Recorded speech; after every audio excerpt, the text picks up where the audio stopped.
Hello everyone, welcome to my new lecture. Myself Manish.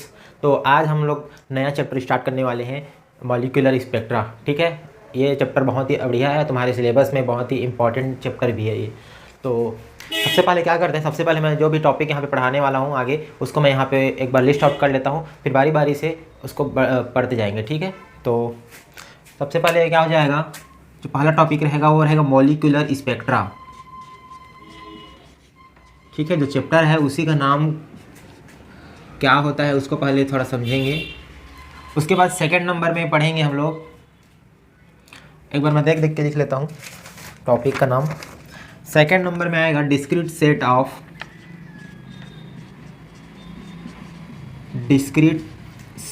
Of electronic energies. अपने syllabus में एक बार check कर लेना कौन कौन सा टॉपिक इसमें है, कौन कौन सा नहीं है। ठीक है, मेरे ख्याल से सब टॉपिक मिल जाएगा। तो ऑफ मॉलिक्यूल्स, ये सेकंड टॉपिक रहेगा। थर्ड टॉपिक रहेगा pure vibrational spectra. Pure vibrational spectra. इसके बाद फोर्थ टॉपिक रहेगा प्योर रोटेशनल स्पेक्ट्रा।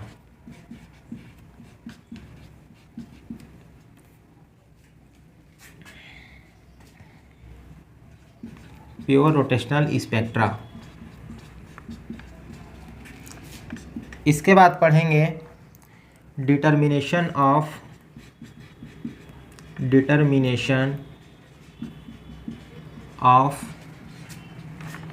इंटरन्यूक्लियर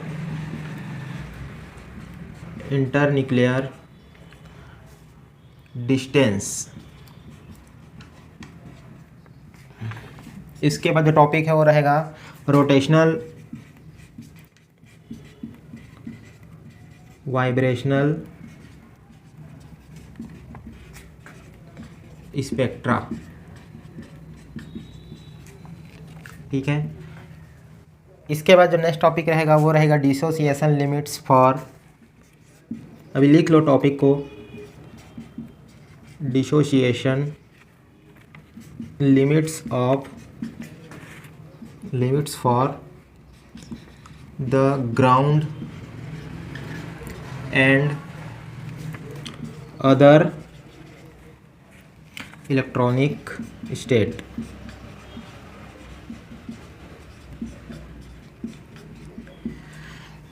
ठीक है, ये टॉपिक हो जाएगा। इसके बाद जो नेक्स्ट टॉपिक रहेगा वो रहेगा रमन इफेक्ट्स। रमन इफेक्ट्स, इसमें हम लोग दो चीज़ देखेंगे, Stokes line and anti Stokes line. Stokes line and anti Stokes line. इसके बाद देखेंगे रमन इफेक्ट के बाद एक्सपेरिमेंट अरेंजमेंट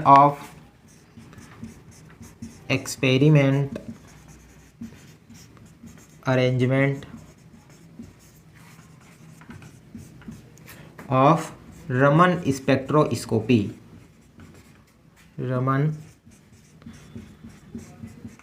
स्पेक्ट्रोस्कोपी, जो भी रमन स्पेक्ट्रोस्कोपी है उसमें जो अरेंजमेंट होगा ऑपरेटर्स लोग का, उसको देखेंगे। इसके बाद जो टॉपिक रहेगा वो रहेगा एक्सप्लेनेशन ऑफ रमन इफेक्ट। थोड़ा एक्सप्लेन करेंगे क्या होता है Raman effect. Explanation of Raman effect. अब देखो, इसमें दो प्रकार से इसका एक्सप्लेनेशन होता है।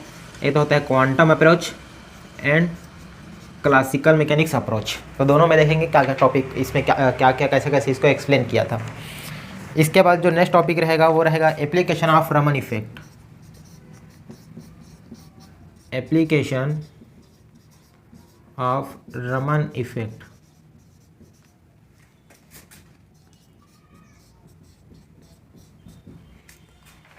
ठीक है, उसके बाद देखेंगे complementary character of Raman and infrared spectra. Complementary of Raman and infrared spectra. मतलब जो इंफ्रारेड स्पेक्ट्रा होती है और जो रमन स्पेक्ट्रा होती है, ये दोनों एक दूसरे के कैसे कॉम्प्लीमेंट करते हैं, एक दूसरे के कैसे पूरक होते हैं, उसको देखेंगे। तो ये टॉपिक हो गया। उसके बाद एक दो टॉपिक और हैं। इसके बाद देखेंगे स्पेक्ट्रोस्कोपी टेक्निक।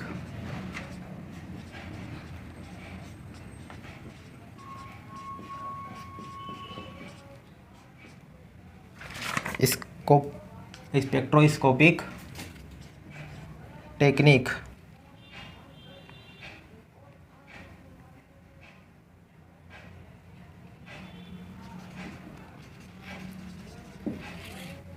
ठीक है। उसके बाद देखेंगे absorption spectroscopy. Absorption spectroscopy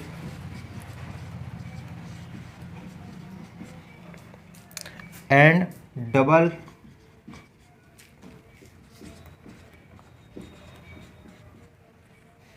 beam.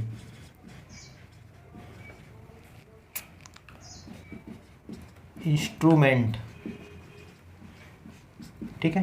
तो यहाँ पे जो स्पेक्ट्रोस्कोपी टेक्निक होता है उसको देख लेंगे, और उसमें फिर एक absorption spectroscopy and double beam instrument करके एक ऑपरेटस आता है, उसमें से कैसे जो स्पेक्ट्रोस्कोपी है वो निकाला जाता है, उसको देखेंगे यहाँ पे। ठीक है। मेरे ख्याल से यहाँ तक आपके सिलेबस में हो सकता है। ये तो टॉपिक जो है अगर नहीं भी होगा तो भी एक बार समझा देंगे, क्योंकि बुक में दिया हुआ है और शायद सिलेबस में हो भी। ठीक है। अलग अलग यूनिवर्सिटी का अलग अलग सिलेबस रहता है, तो आप लोग देख लेना इसमें। उसके बाद यहाँ से कंप्लीट हो जाएगा। फिर लास्ट में कुछ न्यूमेरिकल देख लेंगे, न्यूमेरिकल्स। ठीक है। उसके बाद लास्ट में कुछ इस चैप्टर का जो इम्पोर्टेंट क्वेश्चन है जो आपके एग्ज़ाम में पूछ सकते हैं, उसको मैं बता दूंगा। ठीक है।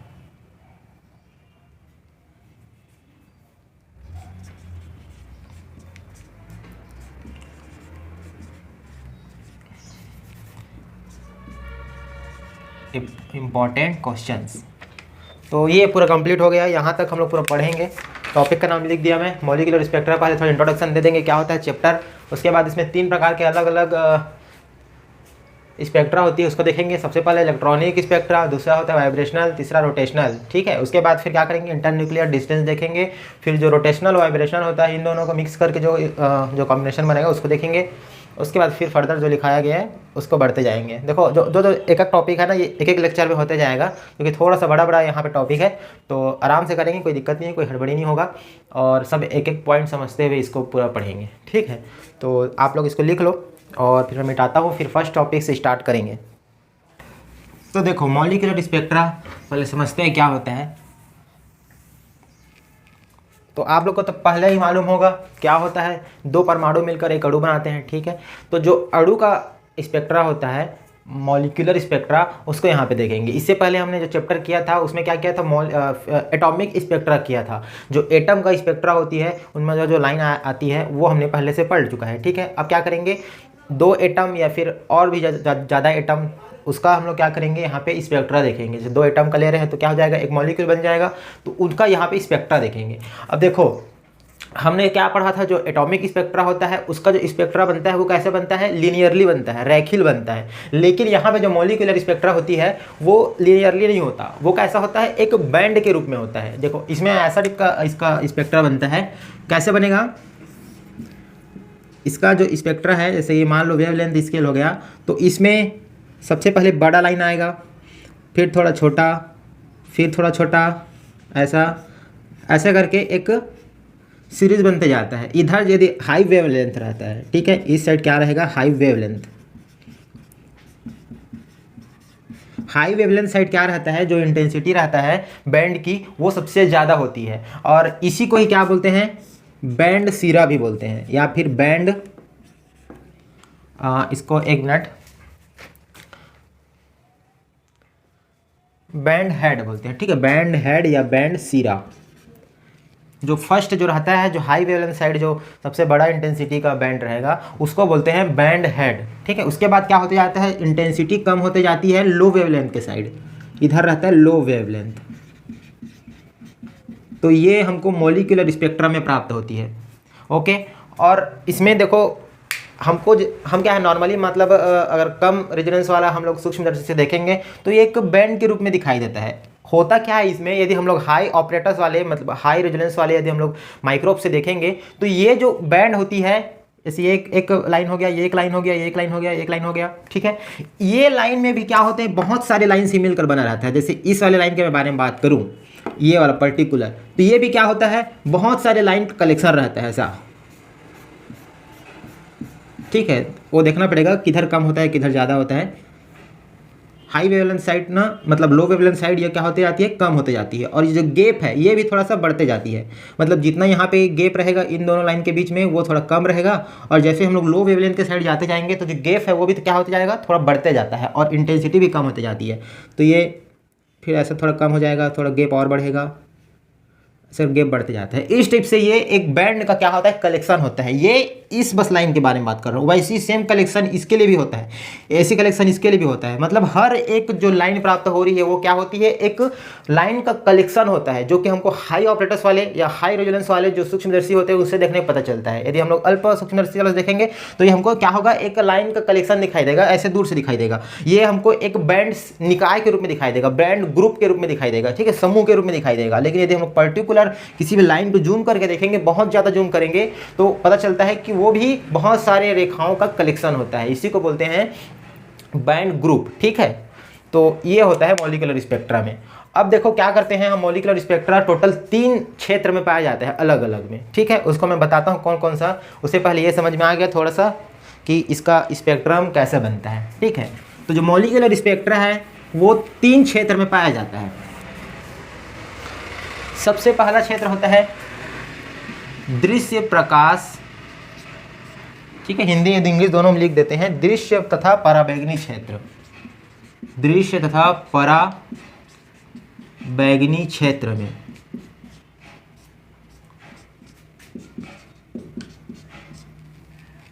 ठीक है। इंग्लिश में क्या हो जाएगा, विजिबल एंड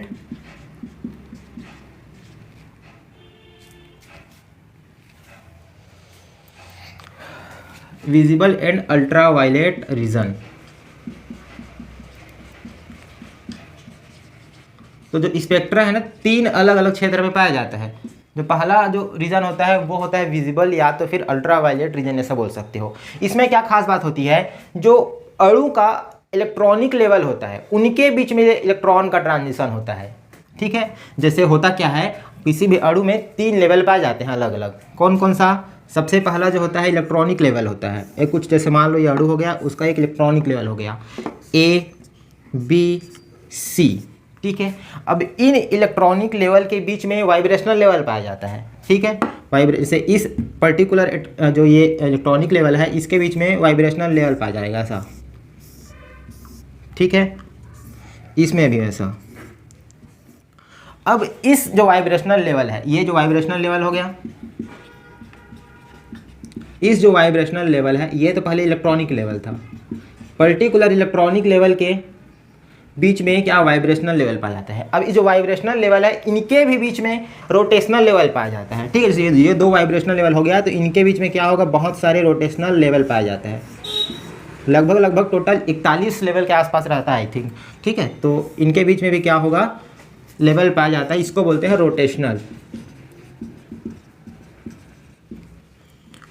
लाइन। तो इस प्रकार से अलग अलग इलेक्ट्रॉनिक लेवल रहता है और उनके बीच में यहाँ पे बैंड बनते जाता है। अब देखो सबसे जो पहला जो स्पेक्ट्रा या रीजन में प्राप्त होता है वो होता है दृश्य तथा पराबैंगनी क्षेत्र। होता क्या है, दृश्य तथा पराबैंगनी क्षेत्र कब प्राप्त होता है, जब इलेक्ट्रॉनिक लेवल के बीच में इलेक्ट्रॉन का ट्रांजिशन हो। इलेक्ट्रॉनिक लेवल के बीच में जैसे इलेक्ट्रॉन का ट्रांजिशन होता है तब हमको प्राप्त होता है दृश्य तथा पराबैंगनी क्षेत्र। और ये जो इलेक्ट्रॉनिक लेवल है इनके बीच का जो अंतर है, ये जो एनर्जी का अंतर है, ये लगभग एक मिनट, ये लगभग 5 से 10 इलेक्ट्रॉन वोल्ट के अंतराल में होता है। इन दोनों इलेक्ट्रॉनिक लेवल के बीच का जो अंतराल है वो कितना होता है, 5 से 10 इलेक्ट्रॉन वोल्ट होता है, ठीक है। और ये दृश्य तथा पराबैंगनी क्षेत्र में पाया जाता है। और यदि हम लोग इसका वेवलेंथ निकालना चाहे तो कैसे निकाल सकते हो, वेवलेंथ लैम्डा बराबर 12300 रुक जाओ 12375 बटा 5 इलेक्ट्रॉन वोल्ट, ऐसे करेंगे तो वेवलेंथ निकल जाएगा, ठीक है। तो इसका मान लगभग इसका मान आता है 2475 एंगस्ट्रॉम। तो जो दृश्य तथा पराबैंगनी क्षेत्र में जो लैम्डा का मान होता है, वेवलेंथ का मान होता है, वो कितना होता है? 2475 एंगस्ट्रॉम के बराबर होता है। तो ये किसका है भाई? जो पराबैंगनी क्षेत्र होता है उसी के रेंज में तो आ रहा है, ठीक है। पराबैंगनी क्षेत्र इसी के रेंज में आ रहा है 2475। तो इसमें कितना वेवलेंथ होता है? इसके अकॉर्डिंग मतलब 2475 एंगस्ट्रॉम के आसपास होता है, ठीक है। और जो ऊर्जा का अंतराल है कितना होता है? 5 से 10 इलेक्ट्रॉन वोल्ट का होता है। और एक चीज़ नोटिस कर सकते हो, जो भी ये जो स्पेक्ट्रा प्राप्त हो रही है, चाहे तीनों में, इसमें हो गया या तो रोटेशनल में हो गया या तो फिर वाइब्रेशनल में हो गया, ये तीनों जो स्पेक्ट्रा जो प्राप्त हो रही होती है ये डिस्क्रीट होती है, कंटिन्यूस नहीं होती, डिस्क्रीट होती है, ठीक है। डिस्क्रीट इन द सेंस किसी भी पर्टिकुलर, जो कंटिन्यूस क्या होता है, जैसे कोई भी हम लोग ग्राफ बनाते हैं तो ऐसे लाइन प्राप्त होता है, उसको बोलते हैं कंटिन्यूस। अब मान लो डिस्क्रीट किसको बोलेंगे? कुछ पॉइंट के रूप में कहीं कहीं पे प्राप्त हो रहा हो, कंटिन्यूस ना हो, ठीक है, तो उसको बोलते हैं डिस्क्रीट। तो ये भी अलग अलग ऊर्जा लेवल क्या होता है? डिस्क्रीट लेवल होते हैं, किसी भी कंटिन्यूस नहीं हो सकता, ठीक है। तो ये बोल सकते हो। तो ये हो गया दृश्य तथा पराबैंगनी क्षेत्र। उसके बाद जो दूसरा क्षेत्र प्राप्त होता है उसको बोलते हैं, हिंदी में देख लेते हैं, हिंदी में बोलते हैं इसको पास अवरक्त क्षेत्र। पास अवरक्त क्षेत्र,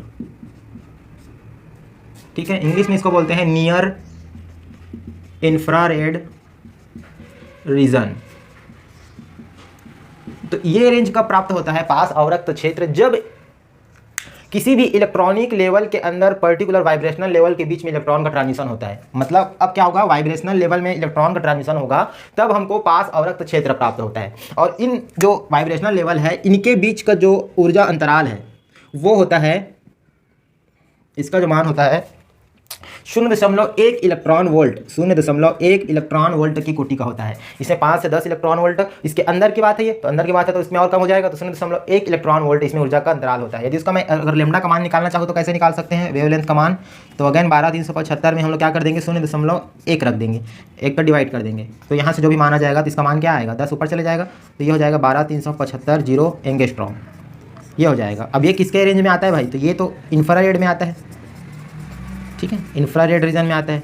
तो इसलिए जो भी वाइब्रेशनल लेवल में जब ट्रांजिशन होता है तो जो स्पेक्ट्रा प्राप्त होती है वो पास अवरक्त क्षेत्र या नियर इंफ्रारेड रीजन में प्राप्त होती है, ठीक है। और ये वाइब्रेशनल लेवल में जो ट्रांजिशन हो रहा है ये भी क्या होती है? डिस्क्रीट होती है, डिस्क्रीट होती है। और जैसे इसमें हो रहा था, यहाँ से यहाँ पे आ रहा था, तो इसमें भी डिस्क्रीट प्राप्त हो रही थी, वैसे इसके लिए भी क्या होगा? डिस्क्रीट प्राप्त होगी, कंटिन्यूस नहीं होगा। ये हो गया सेकंड। थर्ड की बात करें तो थर्ड में प्राप्त होता है एक और रीजन, उसको बोलते हैं दूर अवरक्त क्षेत्र। दूर अवरक्त क्षेत्र 3 अलग अलग रेंज में प्राप्त होता है स्पेक्ट्रा। दूर अवरक्त क्षेत्र इसको बोलते हैं फार इंफ्रारेड रीजन। इसी को ही माइक्रोवेव रीजन भी बोल सकते हो, ठीक है। जो माइक्रोवेव रीजन है उसके अकॉर्डिंग भी ये आ जाता है, ठीक है, माइक्रोवेव रीजन। तो माइक्रोवेव रीजन कब प्राप्त होगा भाई? जब किसी भी इलेक्ट्रॉनिक लेवल के संगत जो वाइब्रेशनल लेवल है उसके संगत जो रोटेशनल लेवल है उनके बीच में यदि ट्रांजिशन होता है तब हमको दूर अवरक्त क्षेत्र प्राप्त होता है। रोटेशनल लेवल में जब ट्रांजिशन होगा इलेक्ट्रॉन का तब हमको फार इंफ्रारेड रीजन या तो फिर उसको माइक्रोवेव रीजन भी बोल सकते हो, वो हमको प्राप्त होता है। इसका जो लेवल का जो अंतर है, मतलब दो रोटेशनल लेवल का जो अंतर है, यहाँ पे जो अंतर बन रहा है ये होता है 0.005 इलेक्ट्रॉन वोल्ट। कितना होता है? 0.005 इलेक्ट्रॉन वोल्ट।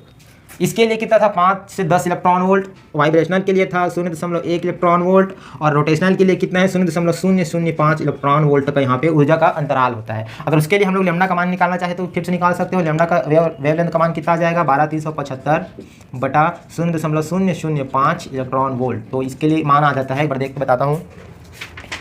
तो उसके लिए जो मान आता है 2475 और यहाँ पे आ जाएगा 0030, ठीक है, एंगस्ट्रॉम। तो ये जो प्राप्त हो रही है ये किस रीजन में प्राप्त होता है? माइक्रोवेव रीजन में प्राप्त होता है या तो फिर इंफ्रारेड रीजन में प्राप्त होता है। तो जो दूर अवरक्त क्षेत्र है उसमें लेम्डा का मान या वेवलेंथ का मान इतना होता है, ऐसा समझ सकते हो, ठीक है। जब इलेक्ट्रॉन का ट्रांजिशन रोटेशनल लेवल में होगा तब की बात है। तो ये हो गया तीनों रेंज, थोड़ा थोड़ा समझ में आ गया कि क्या क्या होता है। अब क्या करेंगे? पारी पारी मतलब अलग अलग का निकाल के वहाँ पे देखेंगे, जो भी रोटेशनल स्पेक्ट्रा या तो वाइब्रेशनल स्पेक्ट्रा या इलेक्ट्रॉनिक स्पेक्ट्रा जो भी प्राप्त होता है उसके लिए निकाल के देखेंगे, ठीक है। अभी एक ओवरव्यू है कि कौन कौन रीजन में यहाँ पे प्राप्त होता है, ठीक है। तो इतना पता चल गया। और एक पॉइंट में देख लेता हूँ, कुछ बचा होगा तो, ठीक है। तो हो गया, यहाँ तक समझ में आ गया होगा थोड़ा बहुत। तीन प्रकार के क्षेत्र में हमको स्पेक्ट्रा प्राप्त होती है। सबसे पहला होता है अल्ट्रा वायलेट रीजन में, दूसरा होता है नियर इंफ्रारेड रीजन में, तीसरा होता है माइक्रोवेव रीजन में, या तो फिर फार इंफ्रारेड रीजन भी बोल सकते हो। ठीक है, आप लोग को ये तो पहले से ही पता होगा ना कि जो क्षेत्र होता है कौन कौन सा क्षेत्र होता है, शायद छोटे कक्षा में पढ़ा होगा, फिर भी एक बार थोड़ा सा बता देते हैं। देखो, सबसे जो कम वेवलेंथ वाला जो लाइट होता है या क्षेत्र होता है वो सबसे पहले कौन सा आता है, कॉस्मिक रे। ठीक है, थोड़ा सा बता देता हूँ इसको। कॉस्मिक रे, इसकी वेवलेंथ सबसे कम होती है। उसके बाद सेकंड नंबर में फिर आता है गामा रेस, गामा रेस। ठीक है, इसके बाद फिर आती है एक्सरे, जो कि हमने रिसेंटली पढ़ा अभी। ठीक है, एक्सरे से फिर नीचे आती है माइक्रोवेव रीजन, इसकी वेवलेंथ थोड़ा सा ज़्यादा होती है इसके मुकाबले। माइक्रोवेव रीजन के बाद आती है ये वाला infrared region, infrared region. Infrared से और ज़्यादा वेवलेंथ का आता है ultraviolet region, ultraviolet region. Ultraviolet region के बाद आता है विजिबल रेंज। ठीक है, विजिबल रेंज हम लोग को जो नग्न आंखों से दिखाई देता है वो हो गया। ठीक है, विजिबल लाइट। इसमें कितने प्रकार के लाइट होते हैं, 7 प्रकार के होते हैं। विबग्योर जो हमको दिखाई देता है, ठीक है, 7 कलर दिखाई देते हैं, तो वो वाला हो गया, यहाँ पे प्राप्त होता है।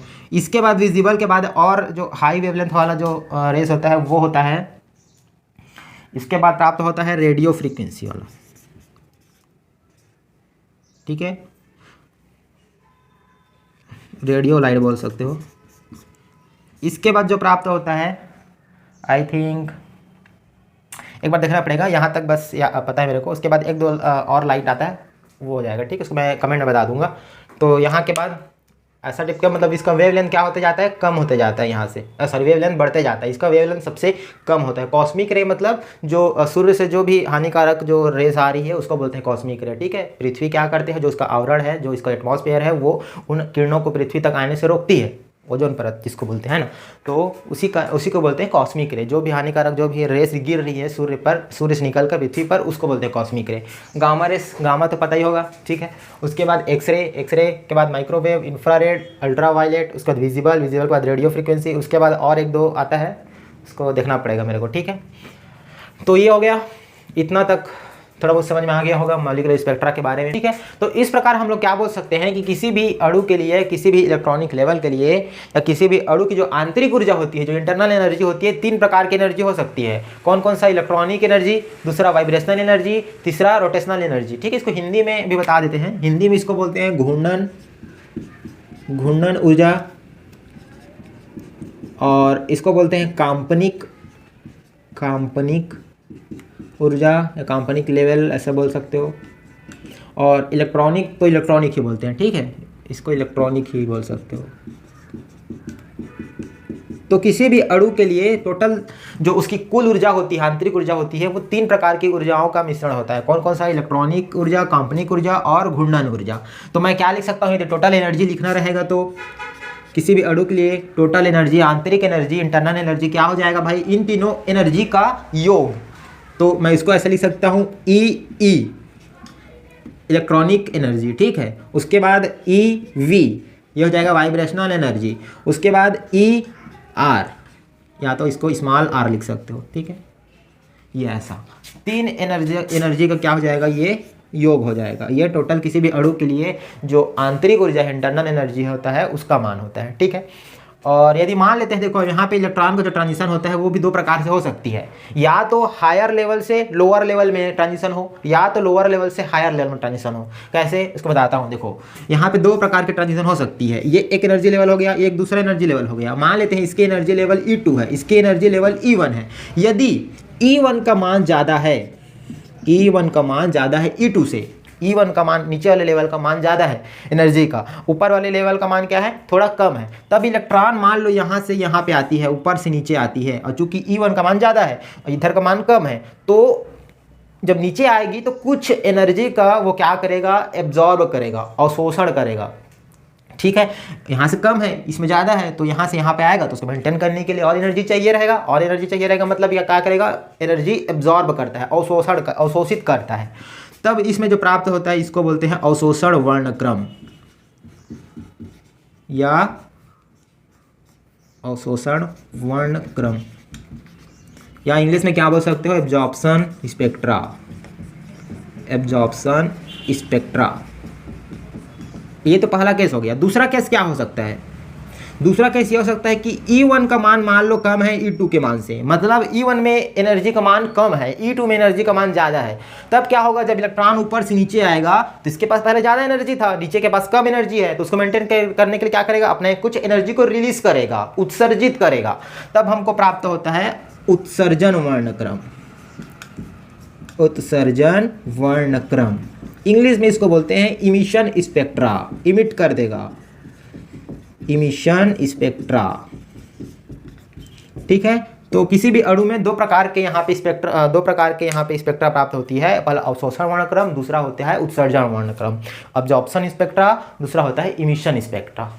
जब ऊपर से नीचे आएगा, E1 का मान ज़्यादा रहेगा नीचे वाले लेवल का, तब हमको एब्जॉर्प्शन प्राप्त होता है। मान लो E2 का मान ज़्यादा है, तब हमको होता है इमिशन स्पेक्ट्रा प्राप्त। ठीक है, तो ये आपको पता होना चाहिए। इसके बाद वेवलेंथ का कैसे निकालते हैं फार्मूला मैं पहले बता चुका हूँ। वेवलेंथ का फार्मूला अभी बताया था। वेवलेंथ जैसे मान लो कोई एक अणु है, उसमें इलेक्ट्रॉन का ट्रांजिशन होता है E2 लेवल से E1 लेवल में।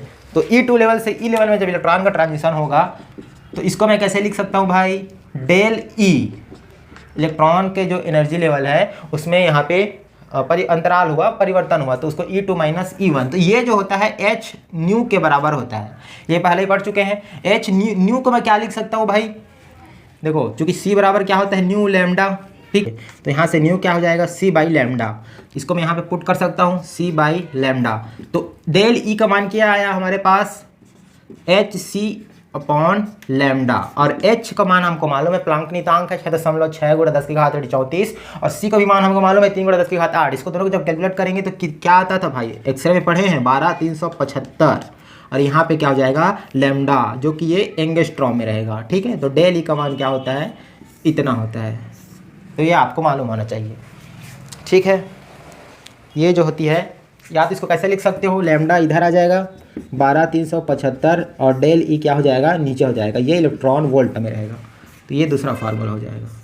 इससे हम लोग किसी भी रेंज का वेवलेंथ निकाल सकते हैं, तरंग दैर्घ्य निकाल सकते हैं। ठीक है, तो ये हो गया बेसिक इंट्रोडक्शन थोड़ा सा मॉलिक्यूलर स्पेक्ट्रा के बारे में। पहले देख लिए कि इसमें मॉलिक्यूलर स्पेक्ट्रा में बैंड कैसे प्राप्त होता है। तो बैंड कैसे प्राप्त होता है, एक निकाय के रूप में प्राप्त होता है, ग्रुप के रूप में प्राप्त होता है, जिसको जूम करके देखने पे क्या पता चलता है कि जो एक लाइन है वो भी बहुत सारे लाइन से मिलकर बना होता है, जो कि हाई वेवलेंथ के साइड क्या होते जाता है, थोड़ा सा इंटेंसिटी कम होता जाता है, और जो गैप है वो भी क्या होने लगता है, कम होने लगता है, लो वेवलेंथ के साइड भी। ठीक है, तो ये पता चल गया। उसके बाद कौन की रेंज में प्राप्त होता है उसको भी देख लिए कि जो स्पेक्ट्रा है 3 रेंज में प्राप्त हो सकता है, दृश्य तथा पराबैंगनी क्षेत्र में, पास अवरक्त क्षेत्र में, दूर, और तीसरा दूर अवरक्त क्षेत्र में। ये देख लिए। इन तीनों के बारे में थोड़ा थोड़ा डेफिनेशन देख लिए कि कैसे कैसे प्राप्त होता है। जब इलेक्ट्रॉनिक लेवल में जब ट्रांजिशन होगा तो ये वाला प्राप्त होगा, जब वाइब्रेशनल लेवल में इलेक्ट्रॉन का ट्रांजिशन होगा तो दूर अवरक्त पास अवरक्त क्षेत्र प्राप्त होगा, जब रोटेशनल लेवल में इलेक्ट्रॉन का ट्रांजिशन होगा तब दूर अवरक्त क्षेत्र प्राप्त होता है। ओके, तो इस प्रकार से होता है। और यदि कुल ऊर्जा के बारे में हम लोग लिखना चाहें तो तीनों ऊर्जा लेवल का योग क्या हो जाएगा, किसी भी अणु का आंतरिक ऊर्जा हो जाएगा। उसके बाद यहाँ पे थोड़ा सा देख लिए कि अवशोषण वर्णक्रम, उत्सर्जन वर्णक्रम क्या होता है, जब यहाँ से यहाँ ट्रांजिशन होगा, तो इसको मैं बता चुका हूँ। ठीक है, उसके बाद क्या कर लिए, थोड़ा सा लैम्डा का यहाँ पे फार्मूला देख लिए वेवलेंथ निकालने का। वेवलेंथ का फार्मूला क्या होता है, तो ये होता है 12375 बटा डेल ई। डेल ई क्या होता है, दो एनर्जी लेवल में जब ट्रांजिशन हो रहा है तो उनके ऊर्जा लेवल में जो अंतर आ रहा है उसको बोलते हैं del E, E2 minus E1। तो उसका यहाँ पे मान हम लोग इलेक्ट्रॉन वोल्ट में रख सकते हैं। ठीक है, तो ये हो गया पूरा मॉलिक्यूलर स्पेक्ट्रा। इसके बाद क्या करेंगे, इस लेक्चर को यहीं तक रखते हैं, ज़्यादा में बड़ा हो जाएगा तो आपको भी बोर लगेगा पढ़ने में। ठीक है, तो क्या करेंगे नेक्स्ट टॉपिक में देखेंगे अणुओं के लिए इलेक्ट्रॉनिक ऊर्जा के विविध स्तर देखेंगे। अब देखो पर्टिकुलर जो इलेक्ट्रॉनिक लेवल है इनमें कैसे ट्रांजिशन होता है उसको देखेंगे। ठीक है, यहाँ से हम जैसे ट्रांजिशन हो रहा है तो क्या चेंजमेंट आता है, क्या क्या ऊर्जा आता है, क्या अंतर आता है, क्या वेवलेंथ आता है, ये सब देखेंगे। कौन सा स्पेक्ट्रम प्राप्त हो रहा है वो सब। ठीक है, तो इसको ओवर करते हैं। पसंद आ रहा होगा तो लाइक शेयर सब्सक्राइब कर देना, और यदि दोस्तों को शेयर करना होगा तो वो भी कर देना, और यदि नहीं पसंद आ रहा होगा तो डिसलाइक कर देना, कोई दिक्कत नहीं है। मिलेंगे फिर नेक्स्ट लेक्चर में। Thank you, bye bye.